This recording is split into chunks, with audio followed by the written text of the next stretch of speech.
Cylinder गेल्यानंतर आपण कुणाची वाट बघतो का आपला सिलेंडर जुळून देण्यासाठी? आणि त्याचबरोबर जर आपल्याला एकदम फिट राहायचं असेल तर मी काय पिते सकाळी सकाळी आणि टिफिनला रोज रोज द्यायचं काय, हे खूप मोठा म्हणजे असा विचार असतो आयांसाठी. तर आज मी तेच सगळ्या गोष्टीचा सोल्युशन घेऊन तुमच्यासाठी छानसा असा व्हिडिओ घेऊन आलेली आहे. तर ॲपलसुद्धा आपण आता टिफिनमध्ये देऊ शकतो, त्याची टिप्ससुद्धा शेअर करणार आहे. चला तर मंडळी, आजच्या व्लॉगला सुरू करूया. नमस्कार मंडळी, तर माझ्या एका सुंदरशा व्हिडिओमध्ये मी तुमचं पुन्हा एक वेळा मनापासून स्वागत करते. तर आज मी करणार आहे मटरची पुरी. बरं, मटर बाजारात इतके आले आहेत की आता मटर जाईल तिथे मटर, आणि स्वस्त पण एवढेत. मग म्हटलं चला सिजनेबल आहे तर आपण आपल्या मुलांना सुद्धा खाऊ घालूया. पण दरवेळा मटर खाऊन ते कंटाळतात, म्हणून आज मी पुरी करून देणार आहे. तर मटर पुरी करण्यासाठी मी 1 वाटी मटर फ्राय करून घेतले एकदम लो गॅसवरती. त्यानंतर तेल टाकून पुन्हा थोडंसं हिरवी मिरची, लसूण आणि मटर पुन्हा एक वेळा छान शालो फ्राय करून घेतला. आता काय केलं, त्याच्यामध्ये भरपूर कोथिंबीर घालून थोडंसं अगदी पाणी घालून त्याची पेस्ट तयार करून घेतली. तयार झालेली पेस्ट आता एका भांड्यामध्ये टाकून घेतली. त्यामध्ये चवीपुरतं मीठ, ओवा, जिरा आणि हळद जर पाहिजे असेल तर तुम्ही ऑप्शन आहे टाकू शकता किंवा नकाही टाकू. त्यानंतर चाट मसाला पाहिजे चाट मसाला घाला, गरम मसाला घाला. तेल टाकलेलं आहे. आता पीठ जेवढं त्याच्यामध्ये मावेल तेवढंच टाकायचं आहे. फार पण पीठ टाकलं ना तर त्याची चव जाते, एकदम ओरिजिनल टेस्ट मिळत नाही. तर आपण छान असं लसण घातलेलं आहे त्यामुळे एकदम खमंग चव येते. अद्रक पण तुम्ही टाकू शकता. बरं, आता हे पीठ असं थोडंसं घट्टसर मळून घ्यायचं आहे. फार पातळ मळायचं नाही आहे. पुरीचं पीठ कसं जरा घट्ट असलं की पुऱ्या छान खुसखुशीत आणि एकदम छान असे ताजे राहतात भरपूर वेळ. तर ही जी पुरी आहे ना, जवळपास 2 ते 3 दिवस आरामात टिकते. प्रवासात सुद्धा खूप छान लागते. 10 मिनटं पिठाला रेस्ट करू दिलं. त्यानंतर थोडासा तेलाचा हात घेते आणि आता पुन्हा छान असं मळून घेते. बरं, टिफिनमध्ये अशा काही गोष्टी दिल्या की मुलं आवर्जून खातात आणि आपण आपल्या हस्बंडला सुद्धा देऊ शकतो किंवा आपण सुद्धा टिफिनमध्ये घेऊन जाऊ शकतो. तर अशा पद्धतीने तुम्ही पाहू शकता पीठ एकदम छान मळून तयार आहे. आता आपण ह्याच्या पुऱ्या लाटून घेऊया. तर आता ही रेसिपी ना माझी स्वतःची नाही आहे बरं का, मी अशी सेम करते, पालकाच्या पुऱ्या करते. पण ही रेसिपी माझ्या एका फ्रेंडची आहे. आणि ती फ्रेंड म्हणजे कोण, तर आम्ही ज्यावेळेस मी जॉबला होते तर माझ्या मिस्टरांचे आणि माझे कॉमन फ्रेंड एक शेफ होते. तर प्रमोद शेफ, त्यांची वाईफ ती पण कोल्हापूरचीच आहे. ते प्रमोद शेफसुद्धा कोल्हापूरचेच आहेत. तर त्यांची वाईफची त्यांच्या लग्नानंतर आमची ओळख झालेली. तर अशा पद्धतीने बघा आता छान पुऱ्या करून घेतली आणि त्यांची रेसिपी आहे ही. तर छान वाटते त्यांची रेसिपी फॉलो करत असताना, भारी वाटलं मला. त्यांची लिंक मी डिस्क्रिप्शन बॉक्समध्ये देईल. तुम्ही जर पाहिजे असेल तर त्यांच्या चॅनलवरती जाऊन चेकआउट करू शकतात. आणि गेल्यानंतर प्लीज लाईक आणि कमेंट पण करा, सांगा की आम्ही नम्रताच्या चॅनलवरून आलेलो आहोत. तर म्हणजे अशा पद्धतीने मी 3 पुऱ्या सकाळी सकाळी तळून घेतलेल्या आहे वैष्णवीसाठी. आणि तिला टिफिनमध्ये 2च देणार आहे, कारण की मी तिला बनाना आणि ॲपलसुद्धा देणार आहे. तर आता विषय काय होतोय की ॲपल द्यायचं म्हटल्यानंतर ते कसे होतात, ऑक्सिडाईज होऊन जातात, ब्लॅक होतात. तर तसे होऊ नये म्हणून काय करायचं, कट केलेले ॲपल मिठाच्या पाण्यामध्ये 3 मिनटं मोजून ठेवायचे. तोपर्यंत मी वैष्णवीचा टिफिन पॅक करून घेत आहे. तर टिफिनमध्ये आज मी तिला दिलेली आहे टमाटरची चटणी आणि पुरी दिलेली आहे. पुरीची रेसिपी तुम्हाला कशी वाटली मला नक्की कमेंट करून सांगा.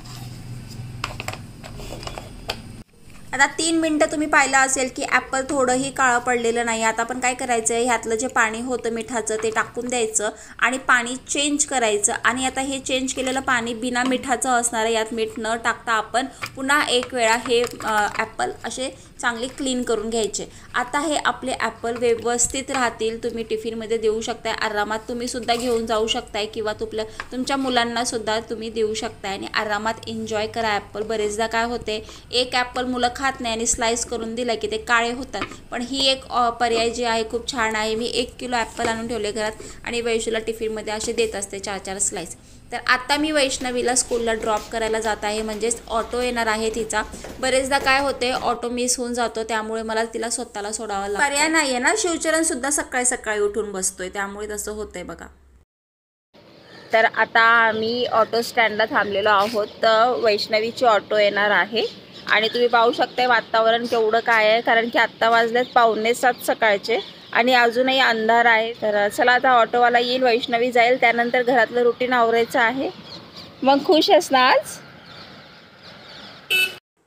चला, ताई साहेबांचा रुटीन संपलेला आहे आता ती येईल 12 वाजता. तोपर्यंत आता घरातल्या गोष्टी पाहणं पण तेवढ्याच महत्त्वाच्या आहे. तर सकाळी उठल्यानंतर एवढा वेळ मिळाला नव्हता गरम पाणी प्यायला, तर मी आता गरम पाणी घेतलेलं आहे. त्याच्यामध्ये 2 चम्मच हनी टाकलेलं आहे.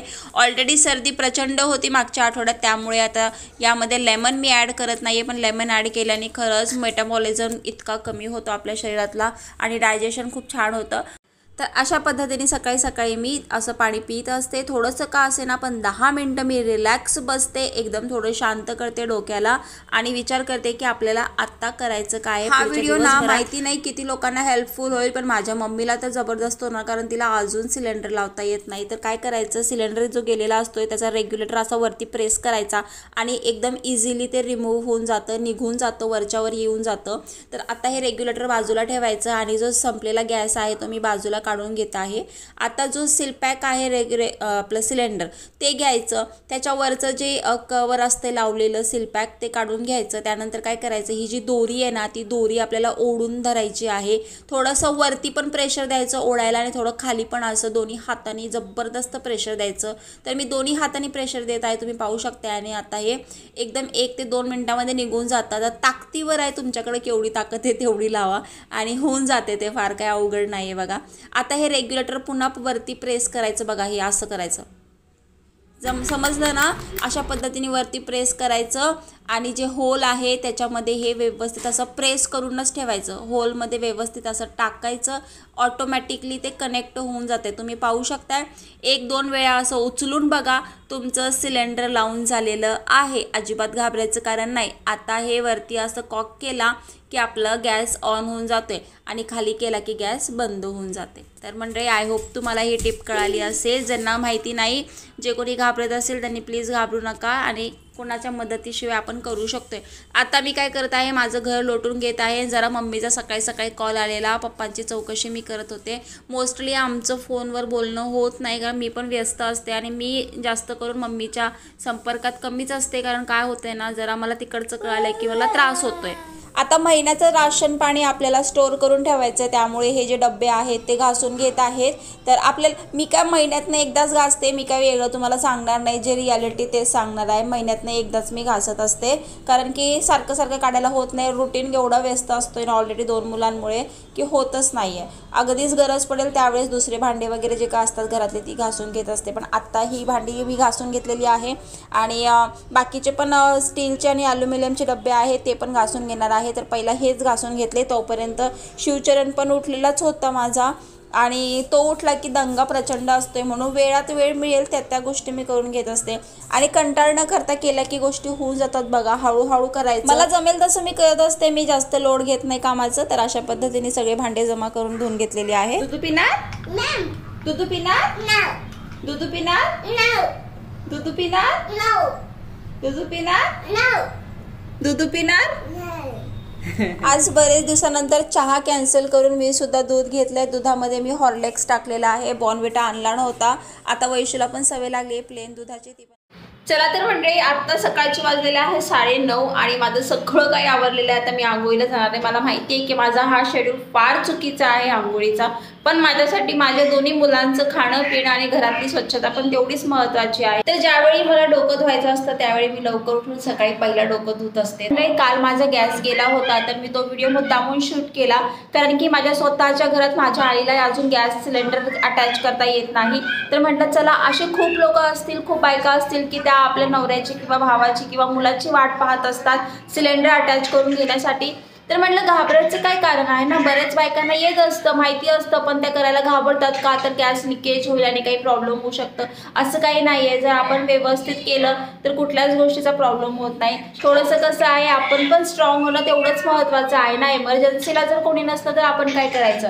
त्याचमुळे मी हा व्हिडिओ शूट केला आणि तुम्हाला शेअर केला.